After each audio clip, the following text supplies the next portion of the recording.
오늘 저는 복음만이 희망이다, 그런 제목으로 하나님의 말씀을 증거하겠습니다. 아프리카에서 의료 선교를 마치고 돌아온 미국의 의사 선생님이 전하는 간증입니다. 아프리카의 어느 마을에 외국에서 축산 기술을 배우고 귀향한 청년이 있었습니다. 그 마을에는 독특한 결혼의 관습이 있었는데요. 남자 청년이 청혼을 하러 갈 때 처녀의 집으로 암소를 끌고 간다 그럽니다. 암소. 이 암소를 끌고 가서 처녀의 아버지에게 이렇게 겸손히 이야기를 한대요.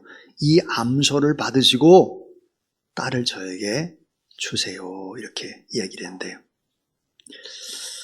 자, 그런데 최고의 신부감, 이 최고의 신부감에는 암소 3마리를 주고, 그래도 괜찮다 그럼 2마리, 그저 그렇다 그럼 1마리 이렇게 준대요.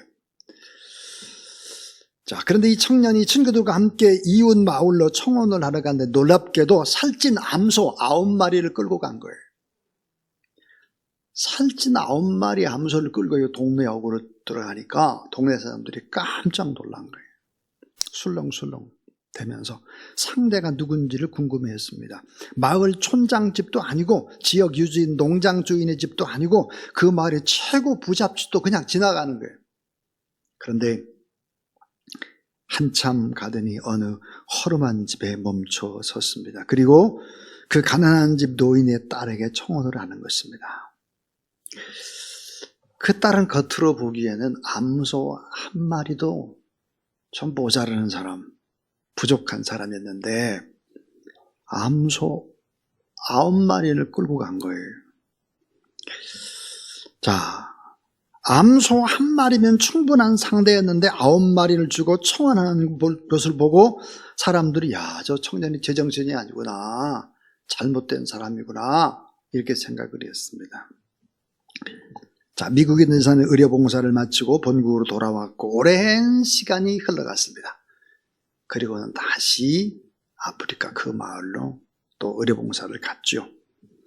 그리고는 그 옛날 그 청년이 암소 9마리를 몰고 갔는데 지금은 어떨지, 어떻게 사는지 궁금해졌습니다.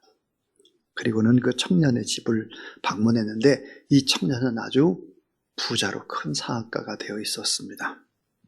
그 집을 방문했더니 청년의 집에서 저녁 식사를 하는데 한 여인이 찻잔을 들고 들어왔는데 유창한 영어와 교양미 넘치는 미소까지 겸비한 아름답고 우아한 여인이 있었습니다. 미국에 있는 사람은 속으로 생각하기 이렇게 생각을 했죠. 그때 삐쩍 마르고 못생긴 그 아내는 버리고 새로 얻었구나, 이렇게 생각을 했어요. 자, 근데 이제 그 청년이 이렇게 말을 하는 것입니다. 의사 선생님, 저 사람이 그때 제가 청혼했던 그 사람 맞습니다. 의사가 놀라자 젊은이는 말을 이어갔습니다. 전 어렸을 때 저 사람을 사랑해서 마음속으로 결혼을 약속했습니다. 우리 마을에는 암소 1마리를 받았느냐, 2마리를 받았느냐, 3마리를 받았느냐에게서는 여자에게서는 너무 중요한 문제였습니다.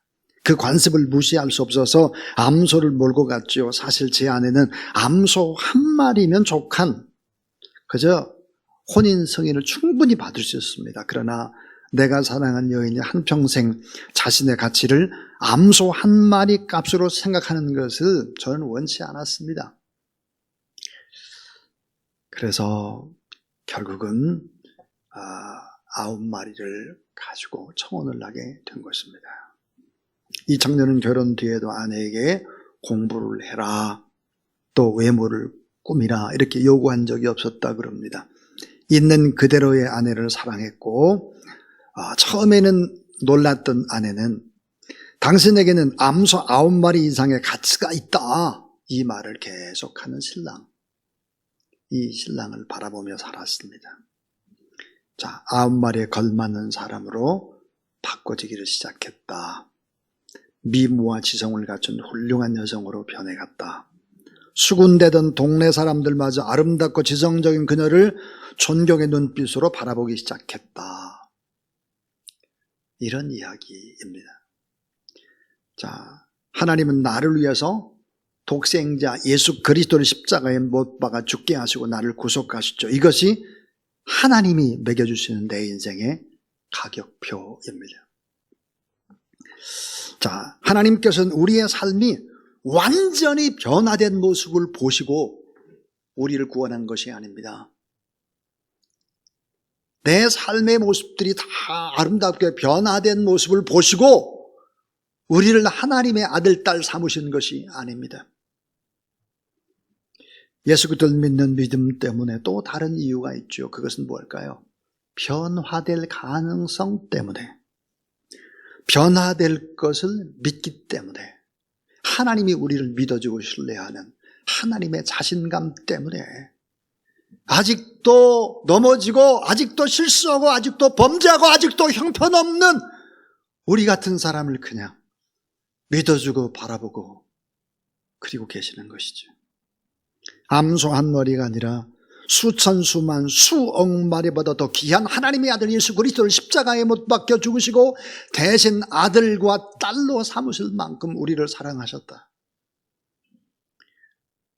십자가에 죽도록 대속물로 대신 내어주신 그 사랑, 하나님의 사랑, 끝까지 믿어주시고 끝까지 변화될 것을 믿고 그 시선으로 우리를 바라보시는 하나님, 그 하나님의 가능성, 이런 아버지의 사랑을 성경은 이렇게 이야기를 합니다.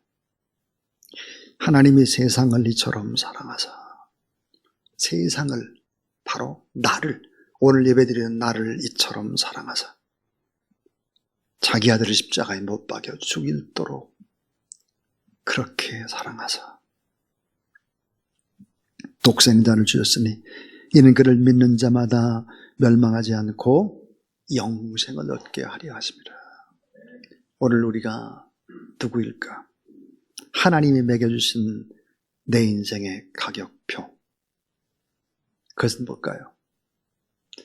자기 아들을 내어주고 우리를 사랑하시고 변화되기를 바라시고 하나님의 파괴된 형상들이 회복되길 원하시는 하나님의 사랑, 그 사랑 때문에 오늘 우리가 이 자리에 왔고, 오늘 본문에 그 사랑 때문에 미치광이요, 광인이요, 예수 그리스도를 믿는 사람들을 잡아주고 교회를 불태웠던 그 무지막지한 사울을 바울로 만드셨던 위대한 예수 그리스도의 사랑. 오늘 본문은 사도 바울이 로마의 음습한 감옥에서 두 번째 투옥되었을 때 쓴 마지막 편지, 유언과 같은 편지입니다.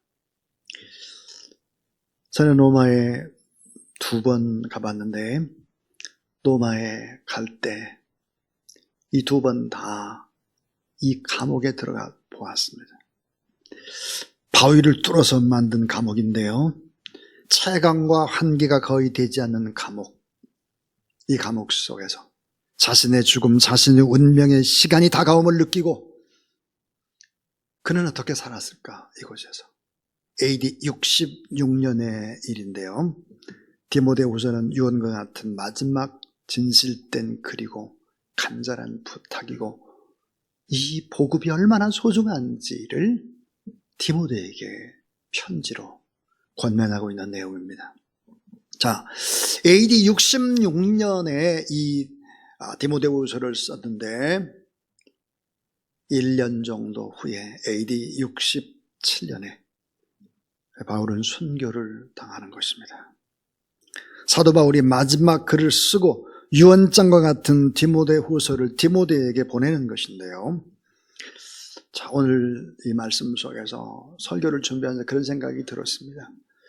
난 내 인생의 마지막에 내 모든 것들을 부탁할 수 있는 친구가 있는가? 인생의 마지막을 위탁할 수 있는 친구, 동역자, 정말 아들과 딸이 내게는 있는가? 여러분 한번 생각해 보시길 바랍니다. 사도 바울에게는 있었습니다. 디모데입니다. 성경에 보니까 이 디모데를 바울은 호칭할 때 5 단어를 쓰고 있었습니다. 그 하나가 뭘까? 디모데는 신실한 내 아들이다. 고린도전서 4장 17절입니다. 또 하나, 디모데는 나의 신실한 동역자다. 로마서 16장 21절입니다. 더 나아가서 디모데는 나의 형제요, 피를 나눈 형제요, 나의 일꾼이다. 데살로니가전서 3장 2절입니다. 빌립보 2장 22절에 보니까 나와 함께 복음을 위하여 죽을 수 있고 복음을 위해 수고할 수 있는 자다. 이렇게 말씀을 하고 있습니다. 자, 또 바울은 이 디모데를 뭐라고 말했냐? 나의 친구다 그랬습니다. 나의 친구. 참 이런 친구가 있다면 얼마나 좋을까? 탤런트 영어배우 김수미 씨, 밥은 먹고 다니냐? 이런 프로그램이 있다고 그러죠. 반찬 가게 이런 것, TV에서 많이 나오는 김수미 씨. 이분이 굴곡진 삶을 사셨다고 합니다. 부도가 나고 집이 다 망해가지고 아무것도 없는 거예요. 그러니까 주변의 사람들한테, 탤런트들에게 야, 돈 좀 꿔줘. 여러분, 돈 누구나 쉽게 꿔주는 게 아니잖아요. 돈 좀 꿔주세요. 이렇게 말할 수 있는 사람들이 참 많지 않아요? 여러분, 같은 엄마 아빠를 둔 형제라고 할지라도 돈 좀 꿔줘. 귀한 친구라고 할지라도 돈 좀 꿔줘. 교회 교우 가는데 돈 좀 꿔주세요. 이렇게 말하기가 어렵죠. 자, 돈 좀 꿔줘. 이 같은 소문이 쫙 돌았습니다. 그때 엄청 화를 난 탤런트 또 권사님이 계셨어요. 김혜자 권사님인데 소말리아와 에티오피아의 가난한 자를 헌신하고 또 그랬던 기록들이 꽃으로도 때리지 말라 이런 책도 쓰시고 그랬잖아요. 김혜자 권사님. 이 권사님이 김수민 씨를 부르고 야단을 쳤습니다. 야, 너는 왜 다른 사람한테 전부 다 돈 꾸러 다니면서 왜 나한테는 돈 꾸러 안 와? 그렇게 야단을 쳤다는 거예요. 그러면서 내가 그냥 돈 주겠다. 갚지 마라. 그리고 큰 돈을 주었다. 그래서 다시 용기를 얻어 재기할 수 있었다. 그런 얘기를 합니다. 돈 좀 꿔줘. 이런 말을 마음껏 할 수 있는 친구가 있습니까? 동역자 있습니까? 아들, 딸 있습니까? 인생의 석양이 길기 전에 바울은 디모데에게 마지막으로 하고 싶었던 부탁이 있었습니다. 꼭 하고 싶었던 부탁. 그 부탁은 돈 부탁이 아니에요. 무슨 부탁이었을까? 디모데후서 1장 14절. 우리 안에 거하시는 성령으로 말미암아 따라하세요. 내게 부탁한 아름다운 것을 지키라. 자, 우리 안에 거하시는 성령으로 말미암아 내게 부탁한 그 아름다운 것을 지키라. 그 말은 뭐예요? 아름다운 것, 최고 아름다운 것, 최고의 축복. 복음이에요, 복음. 복음을 지키고 복음을 증거하는 일에 내 목숨을 걸어야 된다. 바울의 마지막 고백입니다. 자, 복음이란 뭘까? 저는 3가지 얘기를 하려고 합니다. 이 3가지가 바로 바울의 유언이죠. 디모데후서의 요약이기도 합니다. 그 첫 번째입니다. 첫 번째는 복음은 구원에 이르는 지혜가 성경에 있다는 소식입니다. 자, 구원에 이르는 지혜가 성경에 있다. 성경이 너무 중요하다. 성경 안을 읽어봐라. 구원에 있는 지혜가 있다. 자, 디모데의 어머니는 유대인이었죠. 아버지는 헬라인이었습니다. 그러니까 이 디모데는 자라나기를 유대 문화와 헬라 문화가 섞여 있었죠. 그래서 그는 유대 문화, 헬라 문화의 영향을 받으면서 자랐습니다. 여러분, 헬라 문화, 여러분 잘 알다시피 소아시아의 청년들에게, 지성인들이 헬라 철학은 유명했습니다.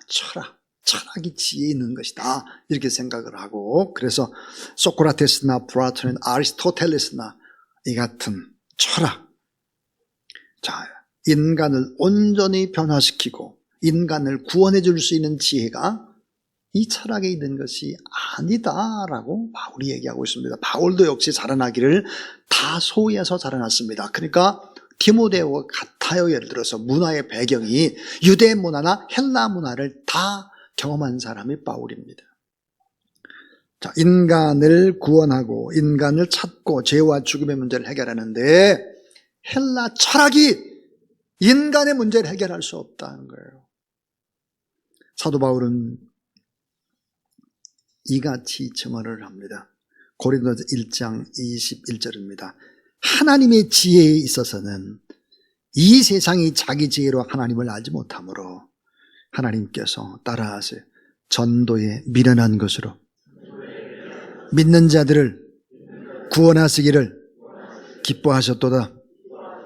전도하는 것이 미련한 것처럼 보인다는 거예요. 예수 그리스도의 십자가만이 복음이라고, 예수님의 부활만이 소망이라고 외치는 자들은 전부 다 미련한 사람들, 바보 같은 사람들.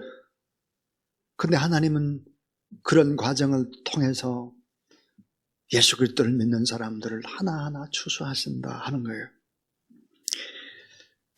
복음은 인간 구원의 유일한 방법이고 구원의 진정한 지혜인데 성경에 있다 그랬습니다. 이 디모데는 헬라 문화의 또 철학의 그 땅에서 자라면서도 경건한 어머니를 통해서 어려서부터 성경을 배웠다 그래요. 성경. 디모데후서 3장 15절에 보니까 이렇게 말씀해요. 또 어려서부터 성경을 알았나니 성경은 능히 너로 하여금 그리스도 예수 안에 있는 믿음으로 말미암아 구원에 이르는 지혜가 있게 하느니라. 성경을 가까이 해보라. 구원에 이르는 지혜의 책, 최고의 구원의 책이 성경이다, 이렇게 얘기를 합니다. 성경의 특별한 계시와 지혜, 어떤 세상의 철학이나 과학이라고 할지라도 인간의 죄의 문제, 죽음의 문제, 절망의 문제, 두려움의 문제, 특별히 목마름의 문제. 목말라요. 돈이 있어도 목말라. 높은 위치에 있어도 목말라. 뭘 가지고 누려도 목말라. 이 목마름의 문제를 해결할 수 있는 방법이 헬라 철학에 있지 않다.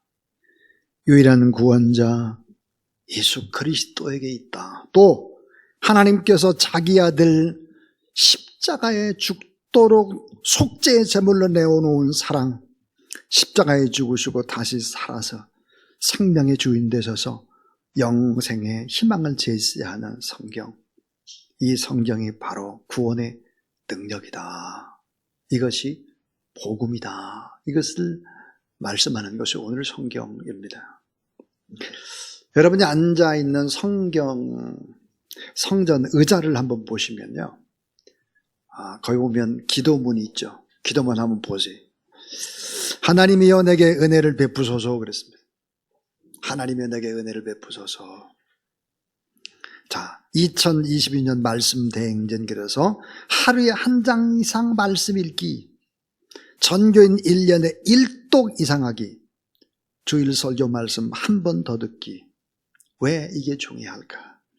하나님의 말씀은 구원의 지혜뿐만 아니라 사람을 변화시켜서 온전케 만드는 능력과 힘이 있다. 이 말씀과 함께 하나님께서 놀라운 하늘에 연결되는 권능과 함께 이 땅에서도 복되게 하신다. 그래서 2022년 말씀 대행진이 3가지고요.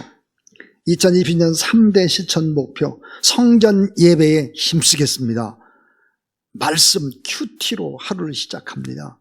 칭찬하고 감사하는 습관을 갖겠습니다. 2020년도 5대 비전 그랬어요. 5대 비전. 자, 1번 우리 같이 읽어봐요. 시작. 성령 충만과 은혜가 풍성한 예배드리는 교회. 2번 내 가족부터 땅끝까지 복음을 전파하는 교회. 3번 교회와 이 땅의 미래를 준비하는 교회. 4번 예수의 십자가가 사랑을 본받아 사는 교회. 5번 만나면 반갑고 사랑이 넘치는 교회. 여러분 꼭 성전에 와서 앉을 때마다 이 말씀을 가지고 꼭 기도를 하셔야 돼요. 꼭. 왜요?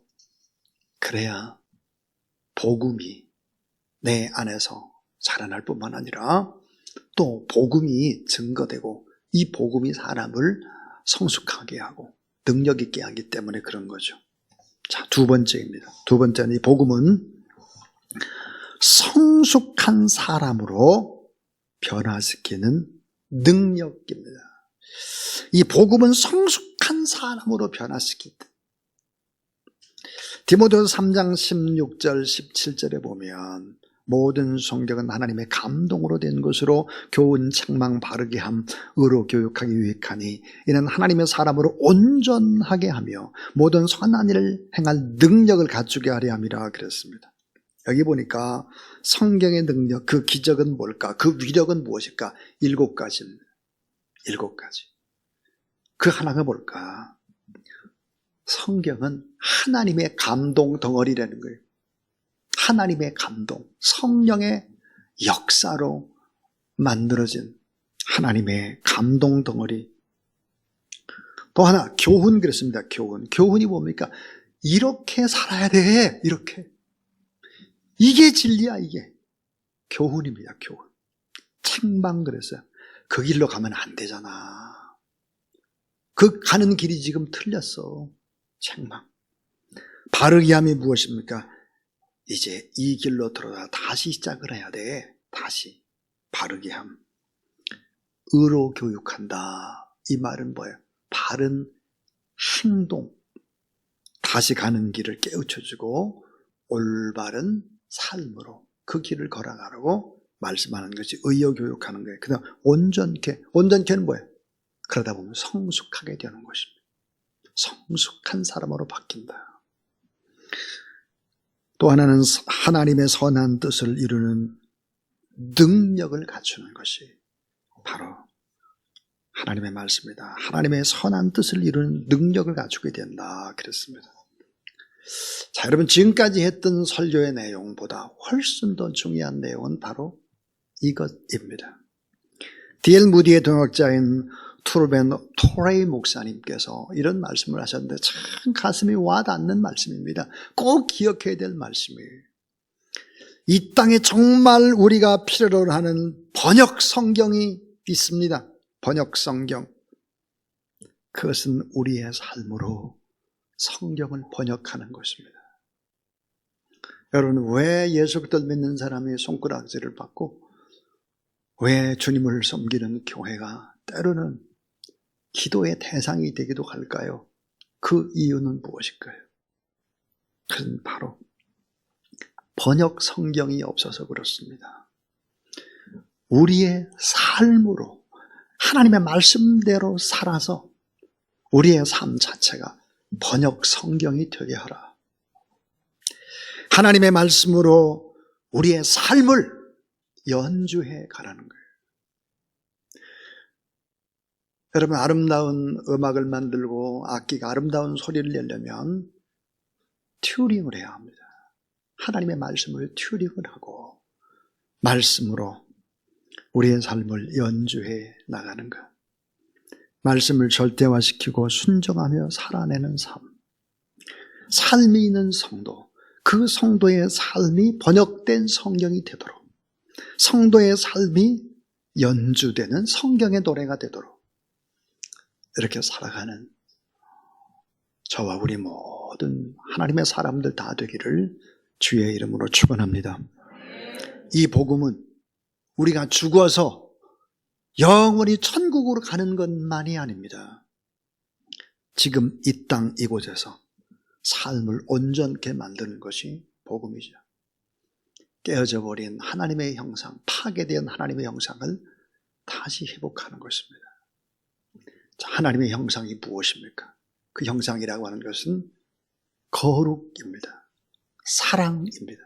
책임입니다. 공의입니다. 자유함입니다. 이런 하나님의 아름다운 형상을 회복해 가는데 여러분이 번역된 성경이요, 또 말씀으로 우리의 삶을 연주해내는 그런 귀한 여러분 되길 주의 이름으로 축원합니다. 자, 마지막 세 번째로 이 복음은 항상 언제나 전파돼야 할 소식이다 그랬습니다. 이 복음은 항상 언제나 어디서나 전파돼야 될 소식이다. 디모데후서 4장 1절 2절요. 디모데후서 4장은 이제 마지막 장이죠. 유언의 마지막 장. 하나님 앞과 살아있는 자와 죽은 자를 심판하실 그리스도 예수 앞에서 그가 나타나실 것과 그의 나라를 두고 엄히 명하노니 넌 말씀을 전파하라. 때를 얻든지 못 얻든지 항상 힘쓰라. 범사의 오래 참음과 가르침으로 경책하며 경계하며 권하라 그랬습니다. 자, 복음이 필요한 사람들은 너무 많다. 언제 어디서나 복음을 증거해야 된다. 내가 가난해도, 내가 질병에 걸렸어도, 내가 어려워도 언제나 항상 이 복음을 위해 살아가야 된다 하는 거죠. 하나님 앞에 엄숙히 지켜야 될 절대 명령이 있습니다. 그 절대 명령이 성경은 두 가지죠. 하나는 따라하세요. 사랑하라. 복음을 전파하라.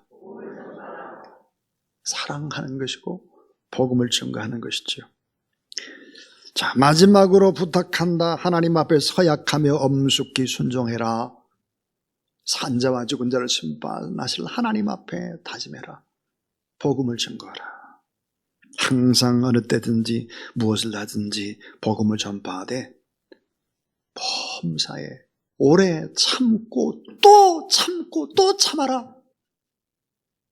그래야 복음이 증거된다. 경책하라. 잘못을 지적하고 책망하고 경고하고 훈계하라. 그러나 오래 참아야 된다. 이런 부탁을 하고 있습니다. 자, 이제 저는 설교를 대신해서 자, 오늘 주보에 보면 칼럼 하나가 있습니다. 그 칼럼을 한번 보시기를 바랍니다. 시편 22편 19절 여호와여 멀리하지 마옵소서. 나의 힘이시여 속히 나를 도우소서. 나의 사랑은 내 실수를 용서하는 데서 그치지 않아. 나의 사랑은 내 실수를 모두 지워버린단다. 넌 그저 그것을 내게 가져오기만 하면 돼. 내게 말만 하렴. 귀를 기울여 듣고 있단다. 눈물이 두 뺨을 타고 흘러내릴 때는 그냥 가만히 두렴. 내 곁에서 내가 닦아줄 테니.